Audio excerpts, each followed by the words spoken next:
Hello बच्चों, I told you several things about change in profit sharing ratio. I told you also the treatment of goodwill and other thing जब partners का ratio change हो रहा है। पहले कुछ और था और दे बाय चांस डिसाइडेड कि अब नया रेशो हमारा इतना इतना इतना होगा। मैंने आपको एम्फसाइज किया इस बात के लिए कि जो चीज़ें फर्म की बैलेंस शीट में थी, जिन चीज़ों पर पार्टनर्स का हक बनता है बांटने का, what were they? Again repeating, workman compensation fund, reserve, investment fluctuation fund and deferred revenue expenditure. इन चार चीज़ों को हमेशा ट्रीट किया जाएगा। जब भी रेशो चेंज होगा, अपने लास्ट लेक्चर तक मैं इसी बात को आपको रिपीट करता रहा। अब आगे आज के लेक्चर में उसको रिपीट नहीं करूंगा। मैं आपको अगर दोबारा सुनना है तो मेरे lecture number 3 change in ratio, lecture number 1 and 2 इनको एक बार फिर प्ले करके देखिएगा। The things will be clear. Today first of all I am going to discuss the admission of a partner. पहली चीज ये कि इसका मतलब क्या है एडमिशन ऑफ ए पार्टनर का। कोई हम क्लासरूम में बैठे हैं, किसी स्कूल में पढ़ रहे हैं पार्टनर्स, जो उनका एडमिशन हो रहा है। पहले उस स्कूल में 2 पार्टनर पढ़ते थे और अब तीसरे बच्चे ने एडमिशन ले लिया ना, ऐसा नहीं है, ऐसा नहीं है। एडमिशन ऑफ ए पार्टनर का मतलब ये है कि एक पार्टनरशिप फर्म पहले से चल रही है, उसके अंदर ए और बी पार्टनर हैं। एक नया पर्सन आता है फर्म में ए और बी को कॉन्ट्रैक्ट करता है विद दिस रिक्वेस्ट कि सर प्लीज मुझे पार्टनर बना लीजिए अपनी फर्म में for getting a particular ratio. या इसका अपोजिट भी हो सकता है। जो पुराने पार्टनर्स थे ए और B, they were very good and the firm was excelling like anything जब वो पार्टनर्स थे, but they themselves thinks, उनको खुद पता था कि हम इतने अच्छे सेल्स करने में नहीं हैं, we are not a good salesman। हम अलग अलग जगहों पर जाकर अपने आप को प्रेजेंट नहीं कर सकते टू सेल आवर प्रोडक्ट। वो दोनों ए और बी जानते थे सी नाम के बंदे को, जो किसी और फर्म में एज सेल्स मैनेजर वर्क कर रहा था। तो ए और बी ने कांटेक्ट किया किसी से कि सर आप ऐसे एज एन एम्प्लॉय कब तक वर्क करेंगे? यार ऐसा करो, आप हमारी फर्म को ज्वाइन कर लो एज ए पार्टनर। क्योंकि ए और बी की गरज थी यहाँ पर। ए और बी का प्लान ये था कि सी अगर उनकी फर्म में एज ए पार्टनर आ जाएगा तो एटलीस्ट सी सेल्स को सारी मैनेज कर लेगा। और किसी भी ऑर्गेनाइजेशन के लिए प्रोडक्ट को प्रोड्यूस करना is not a big job. Office में बैठकर एम्प्लॉयज के ऊपर हुक्म चला देना is not a big job. मेरा अपना व्यू है, मेरा अपना मानना है कि सबसे टफ और सबसे क्रिटिकल जॉब आफ्टर मैन्युफैक्चरिंग ये है कि हम उसको सेल करें। उस क्रिटिकल जॉब के लिए सी से कहा गया कि सी आप आ जाओ हमारी फर्म में और आप पार्टनर बन जाओ और हम आपको 1/4 या 1/5 या 1/6 शेयर देंगे। जो भी हो आपके पास, आप उतना कैपिटल इन्वेस्ट कर दो। ये कंडीशन होती है एडमिशन की। ए और बी के चाहने पर सी एडमिट हुआ या सी की रिक्वेस्ट पर ए और बी ने सी को कह दिया कि ठीक है आप हमारी फर्म में आ जाओ एज पार्टनर। रिजल्ट एक ही हुआ that C had joined the firm of A and B। खरबूजा छुरी पे गिरे या छुरी खरबूजे पे गिरे, कटेगा खरबूजा ही। हमारा मेन पर्पस था कि इस बात को एक्सप्लेन करना कि C had joined the firm of A and B। बच्चा, जब अगर C ने ज्वाइन किया है फर्म को और C ऐसा तो ज्वाइन करेगा नहीं, C will be looking forward some particular ratio, profit sharing ratio, उसका प्रॉफिट का कुछ शेयर आना चाहिए, और उस प्रॉफिट शेयरिंग रेशो को जब हम सी को दे रहे हैं तो ये कन्फर्म है कि सी को जो शेयर मिलेगा वो उसके पुराने पार्टनर्स कुछ कुछ अपने हिस्से में से, या ए अपने हिस्से में से केवल, या बी अपने हिस्से में से केवल सी को जब तक देगा नहीं तब तक सी को शेयर मिलेगा नहीं। और ये बात मैं पहले कह चुका हूं कि जो पार्टनर अपना शेयर दे रहा है, किस रेशो में वो सी अगर 1/4 शेयर के लिए आया तो ए और बी ने उसको किस शेयर में सैक्रिफाइस किया, ये जानना हमारे लिए जरूरी है। मेरा एम्फसाइज, मेरा जोर इसी बात पर है कि आपको at the time of admission of a new partner goodwill का ट्रीटमेंट आने वाले 4-5 क्वेश्चंस तक मैं समझाना चाहता हूं। ये कंफर्म है कि एडमिशन के चैप्टर में एक नया पार्टनर फर्म को ज्वाइन करेगा, कंफर्म, नंबर 1। नंबर 2, वो नया पार्टनर कुछ ना कुछ प्रॉफिट शेयरिंग रेशियो लेगा, कंफर्म। नंबर 3, जितना शेयर वो ले रहा है उस शेयर को फर्म के ओल्ड पार्टनर सैक्रिफाइस करेंगे, ये कंफर्म है। और चौथी बात जो कंफर्म है वो ये है कि गुडविल का ट्रीटमेंट डेफिनेटली होना है, क्योंकि and on the day when she was admitted उस दिन तक फर्म की गुडविल कितनी थी वो वैल्यूड हम करेंगे या कर सकते हैं या कर चुके हैं पहले से। वो गुडविल का मालिक ए और बी था। ए और बी ने सोचा कि बिना गुडविल के ट्रीटमेंट के अगर हमने सी को एडमिट कर लिया तो कल को तो यार सी भी हमसे शेयर मांगेगा, क्योंकि हमने उस समय ना करके बहुत बड़ी भूल कर दी और वो हमारा लॉस होगा। इसलिए on the day of admission of C firm goodwill का ट्रीटमेंट जरूर करेगी। फिर मैं अपनी बात रिपीट करूंगा जो पहले लेक्चर्स में कई बार कह चुका हूं। बेटा, गुडविल के ट्रीटमेंट के लिए एक प्रिंसिपल है जिसको कि मैं 1000 बार आपको बता चुका हूं, एंड वो है gainer account debited to sacrificer. The partners who will gain, उनका अकाउंट डेबिट होगा, पार्टनर्स हु सैक्रिफाइसेस उनका अकाउंट क्रेडिट होगा, और गुडविल का ट्रीटमेंट आराम से हमारा हो जाएगा इस कंडीशन में।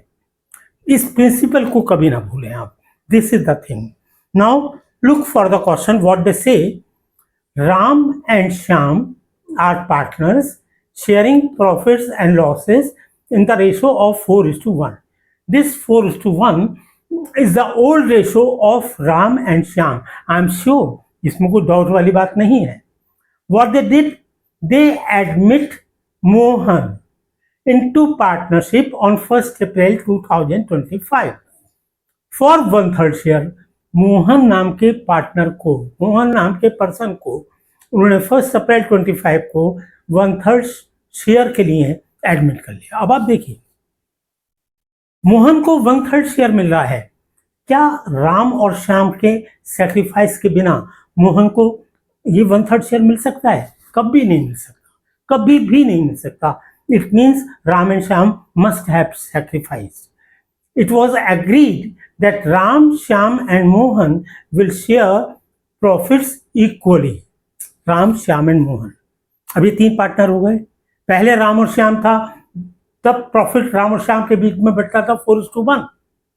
आज राम, श्याम और मोहन 3 हो गए, तो उन्होंने डिसाइड किया कि हम आगे से अब प्रॉफिट को इक्वली बांटेंगे।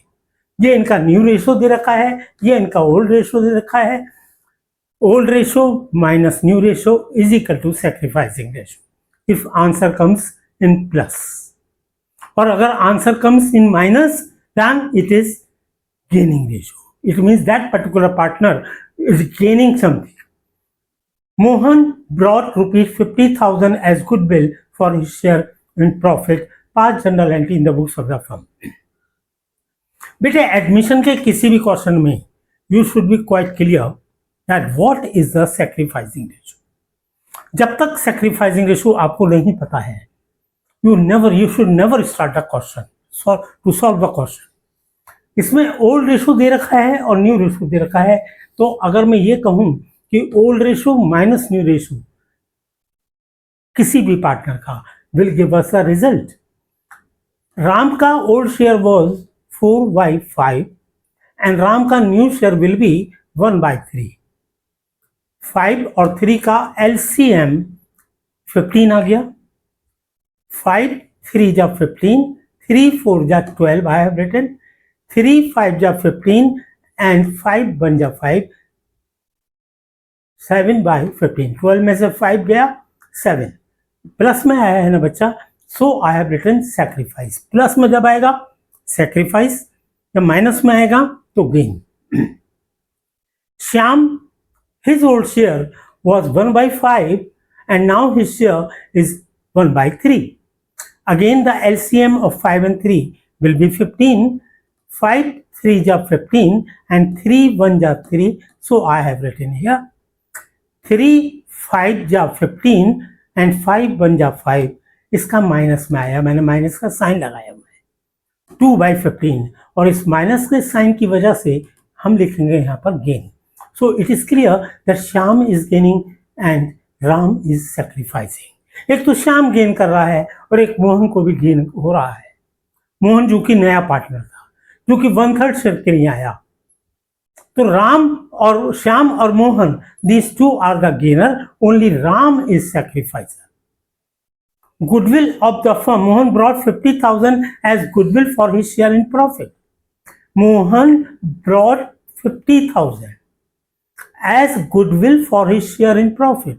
I am really want to tell you कि ये 50,000 रुपीज जो है वो मोहन जो लेकर आया है गुडविल के लिए, वो अमाउंट सिर्फ उसके शेयर के बराबर था. It is not the total goodwill of the firm. How to calculate total goodwill? 50,000 was his share, the reciprocal of Mohan share 1/3 था ना इसका शेयर, इसको 3/1 कर देंगे तो we will get the total goodwill. Firm की total goodwill 1,50,000. Now how to write the entry? First thing, Mohan bring 50,000 as goodwill for his share. I have written cash account debit या bank account debit, whatever is given in the question. अगर balance sheet में cash का balance है, bank का balance नहीं है, then you should write cash account debit. अगर उस क्वेश्चन में बैंक का बैलेंस दिया हुआ है, कैश का बैलेंस नहीं दिया हुआ है, then you will write cash account debit. हमेशा इस बात को ध्यान रखिए. And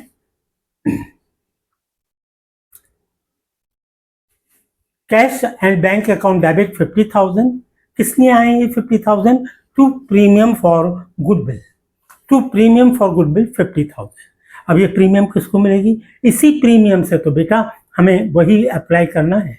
what? Gainer to sacrificer. Shyam is sacrificer, Shyam is gainer of 2/15. तो gainer to sacrificer I said, कई बार कह चुका हूं. श्याम इज गेनर, तो Shyam account debited. Total goodwill 1,50,000.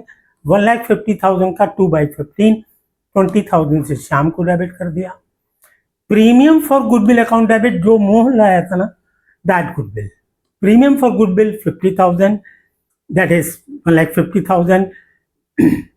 And then to Ram is sacrificing 7/15. 1,50,000 का 7/15 70,000. अगर आप देखें तो इस एंट्री में 20 + 50 70,000 होता है. तो क्या निष्कर्ष निकाला हमने एडमिशन में? पहली एंट्री हमेशा कैश की बनेगी जो नया पार्टनर लाया है, और दूसरी एंट्री में हम गुडविल का ट्रीटमेंट करेंगे. और गुडविल का ट्रीटमेंट किस प्रिंसिपल पर करेंगे? Gainer to sacrificer. Number 1. Sacrificing ratio कैसे निकालेंगे? उसके लिए एक ही रूल है, old ratio minus new ratio. Old में से न्यू चला जाता है कंफर्टेबली, आंसर प्लस में आता है. It mean that particular partner is sacrificing. और अगर माइनस में आंसर आ रहा है, so that particular partner is gaining.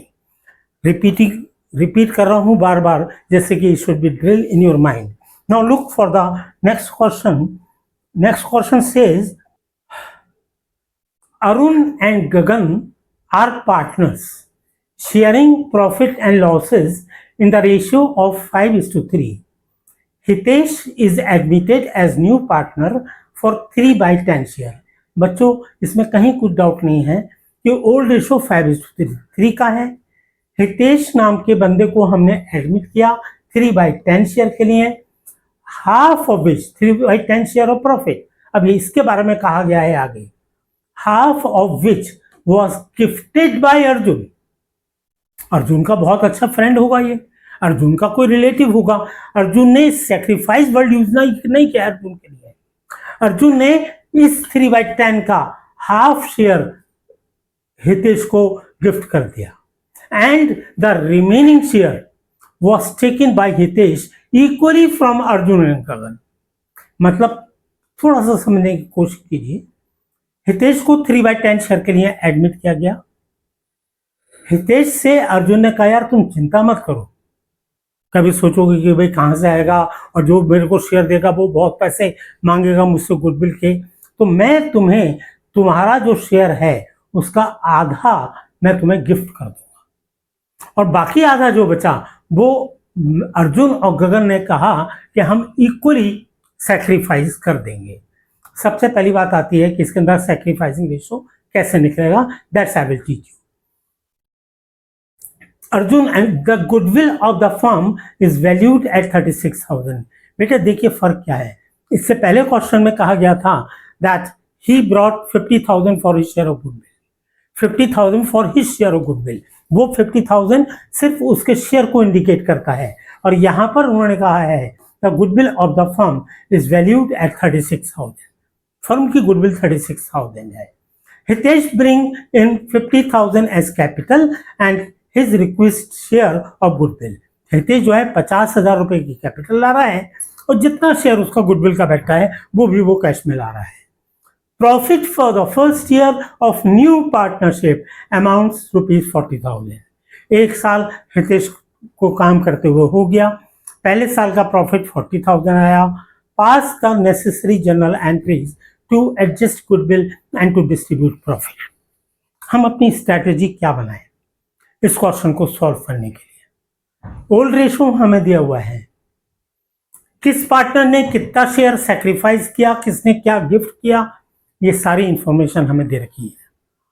तो हमारी ड्यूटी होगी एक नंबर 1 सैक्रिफाइसिंग रेशो कैलकुलेट करने की, नंबर 2 न्यू रेशो कैलकुलेट करने की. जब तक ये दो रेशो हम कैलकुलेट करके नहीं रखेंगे हम कुछ नहीं कर सकते. इसी रेफरेंस में मैंने लिखा है वर्किंग नोट सैक्रिफाइस और गेन रेशो के लिए मैं वर्किंग नोट कर रहा हूं. Look for Arjun. बेटे अर्जुन का शेयर 5/8 ओल्ड था, एग्री. अर्जुन ने कहा हितेश से कि what ever is your share that was 3/10, उसका आधा मैं आपको गिफ्ट कर रहा हूं. इट्स मीन 3/10 का 1/2 उसने गिफ्ट कर दिया. It works out 3/20. Am I right? 3/10 का हाफ, आधा. 3/10 का आधा मतलब 3/10 मल्टीप्लाई बाय 1/2, तो इट विल वर्क आउट 3/20. तो उसने गिफ्ट कर दिया, और बाकी जो बचा जब 3/20 अर्जुन ने दे दिया तो 3/20 ही तो बचा देश के शेयर के लिए. उसको अर्जुन और गगन ने कहा हम दोनों इक्वली सैक्रिफाइस कर देंगे. तो अगेन 3/20 का 1/2 it will work out 3/40. Arjun ने दो चीजें दी, 3/20 गिफ्ट किया और 3/40 उसने अपने शेयर को सैक्रिफाइस किया.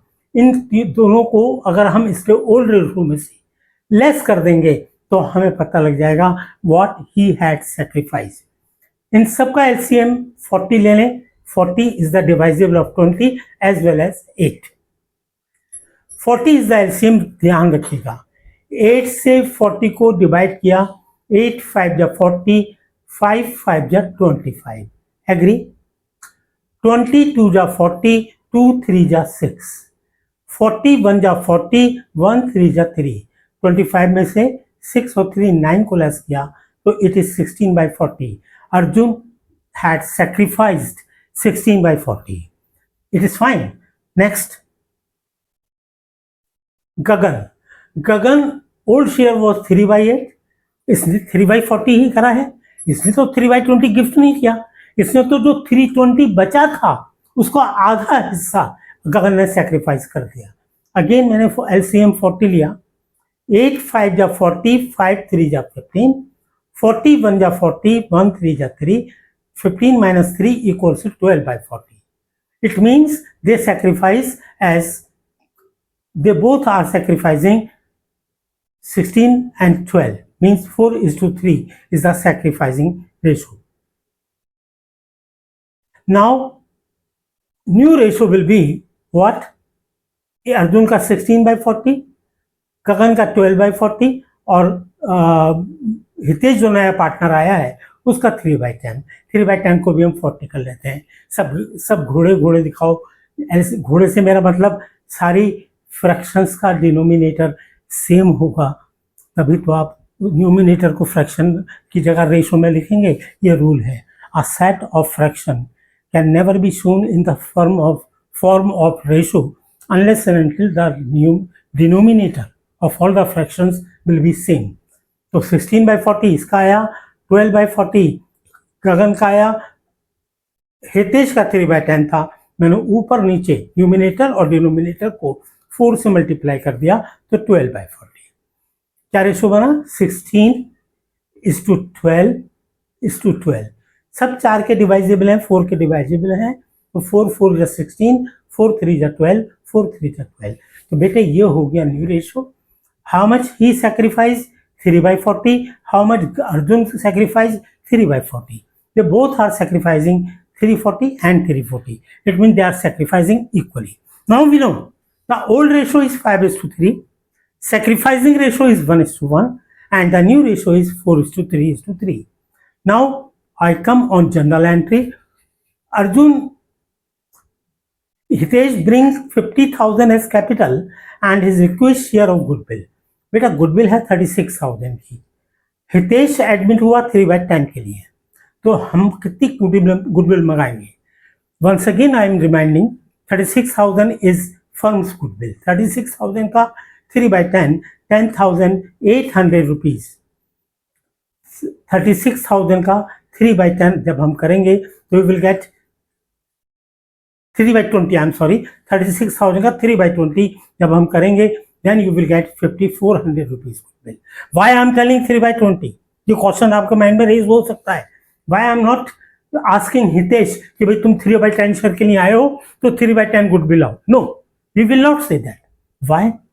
क्योंकि ये तो इनका याराना दोस्ताना हो गया ना, अर्जुन और हितेश का।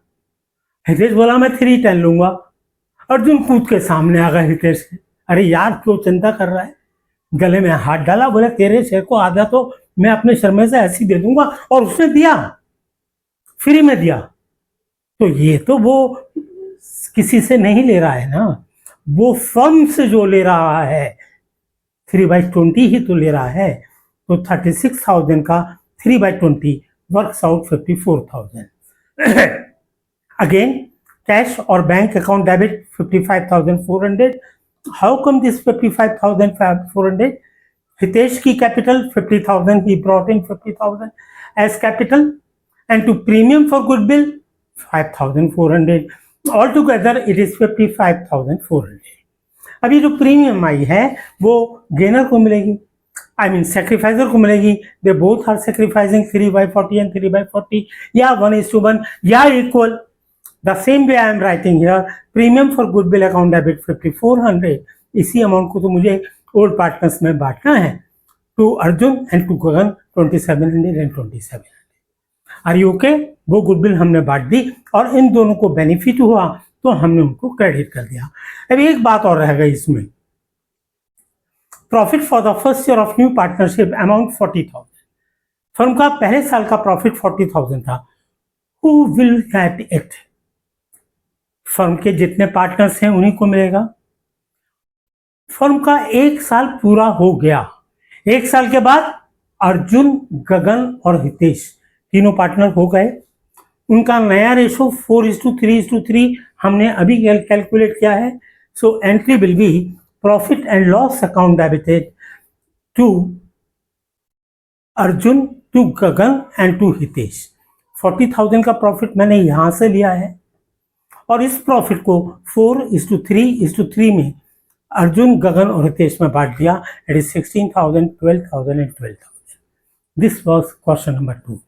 गाइस, इन दिस क्वेश्चन एक नई चीज बस यही आई थी कि अर्जुन ने गिफ्ट किया था 3/20। गिफ्ट के केस में गुडविल ना अर्जुन को मिलेगी ना हितेश देगा।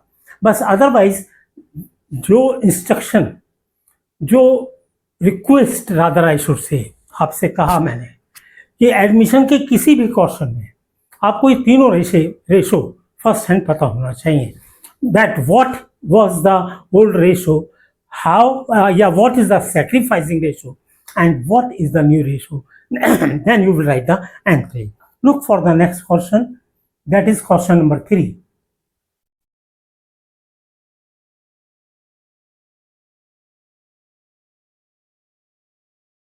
X and Y are partners sharing profits and losses in the ratio of 3:2. They admit Z as a partner for 1/5 share. Z gets his share from X and Y. They were the old partners. Z ने ये share जो 1/5 है वो X और Y से लिया है in the ratio of 2:3। बेटा ये सैक्रिफाइसिंग रेशो हो गया, ये ओल्ड रेशो हो गया। अगर जरूरत पड़ेगी तो हम न्यू रेशो निकालेंगे इन दोनों की हेल्प से, अदरवाइज छोड़ देते हैं। Goodwill of the firm is valued eight ₹50,000। Firm की गुडविल दे रखी है, जेड का शेयर नहीं है। Z brings 60% of his share of goodwill. Z आया है यहां पर 1/5 शेयर के लिए। कायदे से Z को 50,000 का 1/5 गुडविल लानी चाहिए थी, यानी कि 10,000, but Z could pay only 60% of goodwill.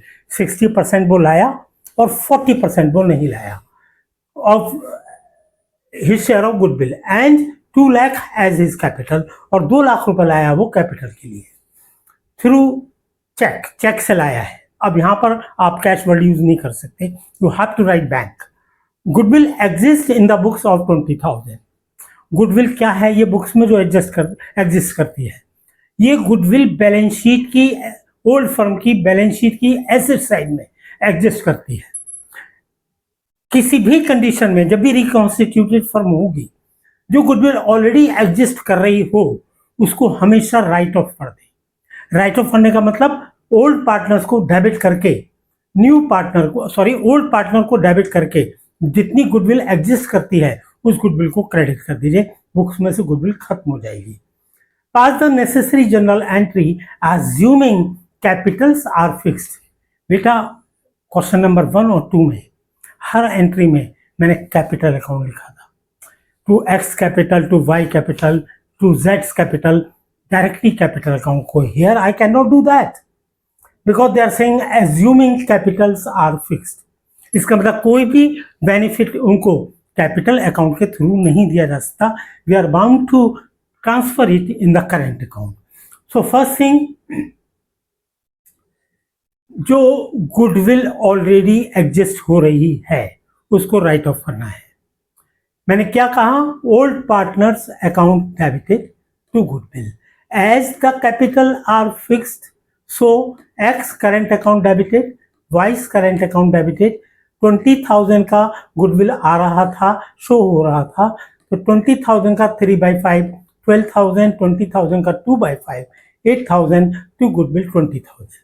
Goodwill जब एसेट साइड में थी तो डेबिट था, डेबिट बैलेंस होगा तभी तो एसेट्स में थी। अब मैंने क्रेडिट कर दिया, इसका मतलब गुडविल खत्म हो गई बुक से। नाउ हम एडमिशन का प्रोसीजर शुरू कर रहे हैं। क्या पे कर रहा है Z? I am repeating, 2 lakh capital के पे कर रहा है और 60% बुक पे कर रहा है अपने शेयर के, जितना उसका गुडविल का शेयर बैठता है उसका 60% पे कर रहा है। I have written bank account debited, cash is not suppose to be there. Bank account debited 2,06,000। How come? 2 lakh तो वो कैपिटल पे कर रहा है, उसका शेयर टोटल गुडविल है 50,000. He was admitted for 1/5 share. 50,000 into 1/5 10,000 बैठता है. लेकिन यहाँ पर दे रखा है कि Z सिर्फ 60% दे रहा है. इसका मतलब 10,000 का 60% 6,000 उसने प्रीमियम फॉर गुडविल के लिए दिया. पहली एंट्री बन गई cash bank account debited to जेड्स capital and to premium for goodwill. Now हमारा अगला काम क्या होगा, गुडविल के बेनिफिट को एक्स और वाई में बांटना, because naturally they will sacrifice. Premium for goodwill account debit 6,000 यहां से लिया मैंने. जो अमाउंट गुडविल का जेड पे नहीं करा दैट इज 40%. तो अगेन 10,000 का 40% 4,000, कुल मिलाकर ये हो गया 10,000 to X current account and to Y current account.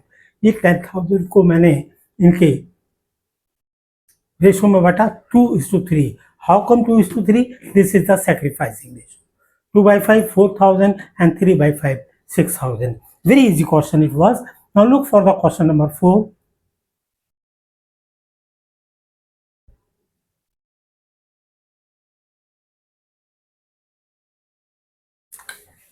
ABC are in partnership sharing profits and losses in the ratio of 5:4:1. Two new partners D and E are admitted. अभी तक तो एक ही आ रहा था, अभी तक तो हम एक के बारे में एंट्री बना रहे थे. अब यहां पर उन्होंने दो पार्टनर को एडमिट कर लिया, डी को और ई को.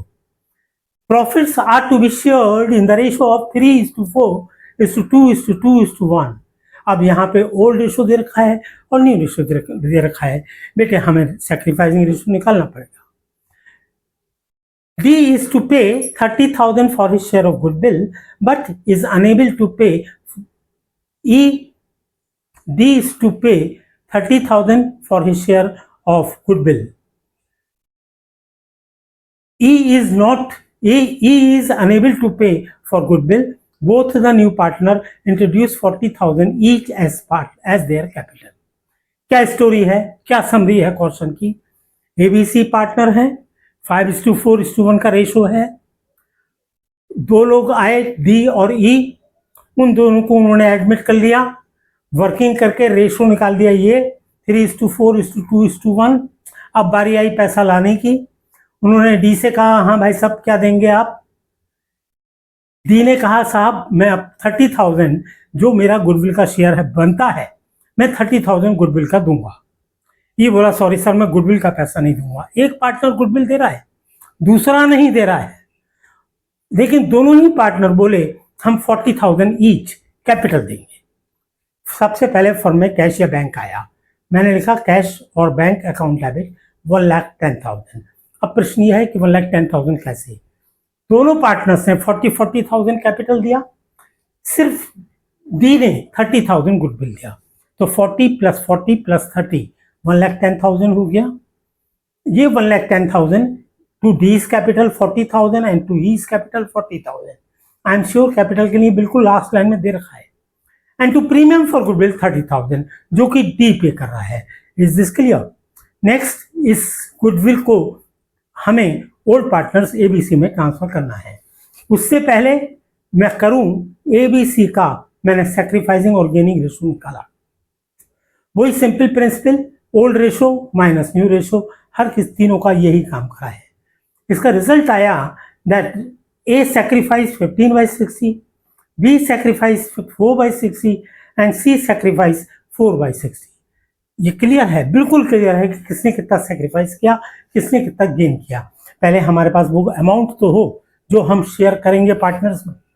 Premium for goodwill account debit 30,000 confirm है. फिर आता है is current account debit, E जिसने बिल्कुल मना कर दिया था कि I am sorry I won't be able to pay you any amount of goodwill. तो मैंने क्या करा, डी का शेयर 30,000 है और डी का शेयर है 2/12. इसका रेसिप्रोकल करा, उल्टा पुल्टा करा, मतलब 30,000 का 12/2 goodwill I 1,80,000. This goodwill become 1,80,000 firm के गुडविल. तो ई आया है 1/12 शेयर के लिए, तो इसका 1,80,000 का 1/12 किया, 15,000 ई के करेंट अकाउंट को डेबिट किया. सी का, सी ऑल्सो गेनिंग, तो सी का अकाउंट भी डेबिट होगा. C is current account, total goodwill firm की 1,80,000 we have established. He is gaining 4/60 share, तो 12,000 रुपीज सी को डेबिट किया। अब बटने के लिए सैक्रिफाइजर के बीच ये तीन अमाउंट हैं, 30 + 15 45 + 12 57,000 रुपीज ए और बी को मिलेंगे। मैंने लिखा टू एस कैपिटल 57,000 का 15/19 एंड 57,000 का 4/19 12,000। ये दोनों अमाउंट, ये 57,000 रुपीज ए और बी को क्रेडिट कर दिए। Only these two entries will be recorded in this question. Look for the next one. कहने का मतलब यह है कि एक पार्टनर एडमिट हो, दो पार्टनर एडमिट हो, तीन पार्टनर एडमिट हो। बेटे जब हम हर चीज को समझ रहे हैं, समझ के हम क्वेश्चन को सॉल्व कर रहे हैं, मैं क्वेश्चन सॉल्व करा रहा हूं आपको यहाँ पर, आप भी प्रैक्टिस कर रहे हैं घर पे, तो इससे फर्क नहीं पड़ता कि कितने पार्टनर एडमिट हुए, क्योंकि सिंपल रूल जो है, सिंपल प्रिंसिपल जो है वो सेम रहते हैं। And what's the principle of goodwill? Gainer to sacrificer. What is the principle of sacrificing and gaining ratio? Old ratio minus new ratio. What they say in question 5, Abhay and Bina are partners in a firm, they admit Chetan as a partner with 1/4 share in the profits of the firm. Chetan brings 2 lakh rupees as his share of capital. Value of the total assets of the firm is 5,40,000 and outside liabilities are valued at rupees 1 lakh. On that date, liabilities are valued at rupees 1 lakh on that date. Give necessary entry to record goodwill at the time of Chetan's admission. Hidden goodwill. कहीं भी पूरे question में goodwill का नाम नहीं दे रखा कि goodwill कितने रुपए की है। ये पता है हमें कि चेतन को एडमिट किया 1/4 शेयर के लिए किया, चेतन अपने शेयर के लिए 2 लाख रुपए की कैपिटल लाया। ये पता है हमें कि टोटल एसेट्स मेरे पास 5,40,000 की हैं और आउटसाइड लायबिलिटी 1 लाख की है, तो मेरी फर्म की गुडविल कितनी होगी? This is the hidden goodwill. जब गुडविल का वैल्यूएशन समझा रहा था, इसमें के क्वेश्चन तब सॉल्व किए थे। Again check solution, valuation of goodwill. Goodwill का वैल्यूएशन करना है, इसमें बेटा कैपिटलाइजेशन मेथड यूज किया जाएगा। Chetan pays for capital 2 lakh, okay, so the net worth of firm on this basis will be 2 lakh into 4/1। Chetan के शेयर का रेसिप्रोकल वही उल्टा पुल्टा, मतलब 8 लाख। चेतन के द्वारा लाई गई कैपिटल और उसके शेयर के बेस पर हमारी फर्म का नेट वर्थ आता है 8 लाख। अब देखना है कि एग्जिस्टिंग में नेट वर्थ क्या है हमारी, less net worth of the firm after admission of Chetan. Chetan के एडमिशन के बाद हमारी नेट वर्थ क्या है? आप देखिए, टोटल एसेट्स 5,40,000 है। कैपिटल एम्प्लॉयड का फार्मूला याद है आपको? Total assets minus deferred revenue expenditure minus outside liability. तो टोटल एसेट्स 5,40,000 है। चेतन 2 लाख की कैपिटल आया, तो ये हो गई 7,40,000 लेस आउटसाइड लायबिलिटी 1 लाख। तो इन 7 लाख में से 7,40,000 में से 1 लाख लेस किया, 6,40,000 is the net worth after Chetan admission. और चेतन की कैपिटल के बेस पर नेट वर्थ कितनी आ रही है? 8 लाख। 8 लाख में से 6,40,000 जो बचा वो 1,60,000 है। And that is goodwill. Tell you something more, Chetan ने 1/4 शेयर के लिए हमें 2 लाख रुपए दे दिए।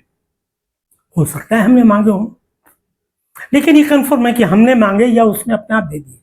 वो हमारी फर्म की इतनी औकात समझ रहा था, हमारी फर्म की इतनी वैल्यू समझ रहा था कि अगर मैं 1/4 शेयर लेना चाहता हूं तो एटलीस्ट 2 लाख रुपए मेरे को इसमें जमा करना पड़ेंगे एज कैपिटल। तो ये आई चेतन की निगाह में हमारी फर्म की worth 8 lakh. 2 lakh into 4/1। Actual में हम कहाँ स्टैंड कर रहे हैं? वो हमने कैपिटल एम्प्लॉयड निकाला, वो आया 6,40,000। मतलब कोई दूसरा अगर ये काम करता, मेरी फर्म चलाता, तो 8 लाख रुपए जमा करता। 8 लाख रुपए के फंड चाहिए थे, हम वही काम 6,40,000 में कर रहे हैं, कम में कर रहे हैं। इसका मतलब हमारी गुडविल 1,60,000 रुपीज होती है। 1,60,000 इज द गुडविल। अब इस गुडविल को हम इनके सेक्रीफाइसिंग रेशो में बांट देंगे। चेतन्स कैपिटल और करेंट अकाउंट 40,000, 1,60,000 का 1/4 40,000 से डेबिट कर दिया।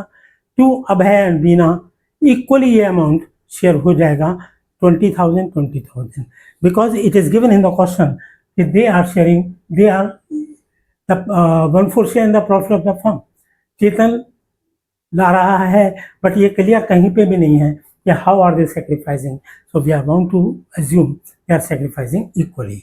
40,000 हमने चेतन को डेबिट किया, अभय और बीना को क्रेडिट कर लिया 20,000 and 20,000. This is all for today.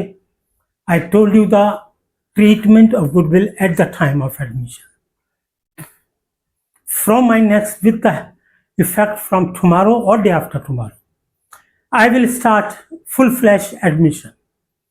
बहुत सारे काम करने होते हैं, मैंने अपने पहले लेक्चर में भी कहा था, और मैं कल अपने लेक्चर में डिटेल में बताऊंगा जब एक फर्म में एक पार्टनर एडमिट होता है तो कितने काम करने होते हैं।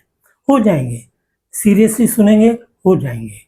उस टॉपिक पर बेस 7 या 8 या 10 क्वेश्चन मैं यहाँ पर बताऊंगा आपको। Things will be clear.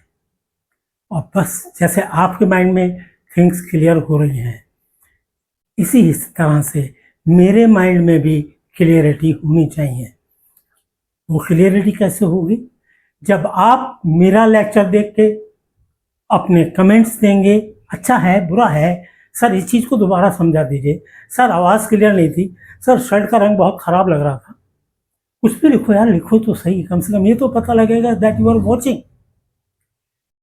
Comment कीजिए, अपने देखिए मेरे लेक्चर, व्यूज़ कीजिए, सब्सक्राइब कीजिए, लाइक कीजिए।